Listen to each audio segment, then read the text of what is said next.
ખંભાળિયાની નગરપાલિકા ફરી એકવાર વિવાદોના ઘેરામાં ક્યાંક ને ક્યાંક સંપડાય હોય તે પ્રકારની વાત સામે આવી રહી છે। નગરપાલિકા ફરી એકવાર વિવાદમાં આવી છે, કારણ કે ખંભાળિયા નગરપાલિકાના પાણીનો ગંભીર રિપોર્ટ સામે આવ્યો છે।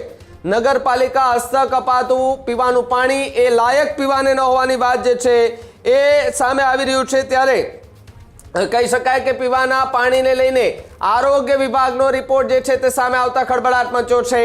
ખંભાળિયાની જનતાને ભગવાન ભરોસે મૂકી દેવામાં આવી છે। જિલ્લાના મુખ્ય મથક પર આવેલા નગરપાલિકાનું તંત્ર એ નિંદ્રાધીન બનતું જોવા મળ્યું છે।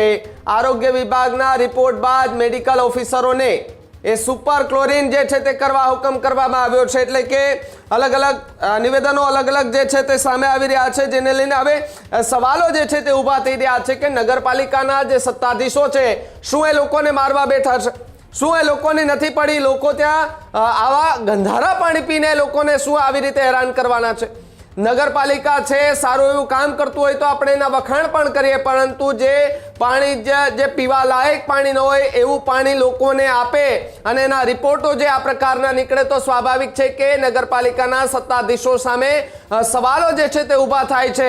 અને જે રીતે આખી ઘટના સામે આવી છે એ ઘટનાને લઈને હવે સવાલો એક નહીં પરંતુ અનેક અને સાથે અનેક ચહેરા સામે પણ ઊભા થતા જોવા મળી રહ્યા છે। મારી સાથે મારા સહયોગી કરણ જોડાયા છે। કરણ, જે રીતે ત્યારે જ ન્યૂઝરૂમ ગુજરાતની યુટ્યુબ ચેનલને સબસ્ક્રાઇબ કરો અને ઇન્સ્ટાગ્રામ અને ફેસબુક પર ફોલો કરો। અપડેટ રહો, સત્યની સાથે રહો।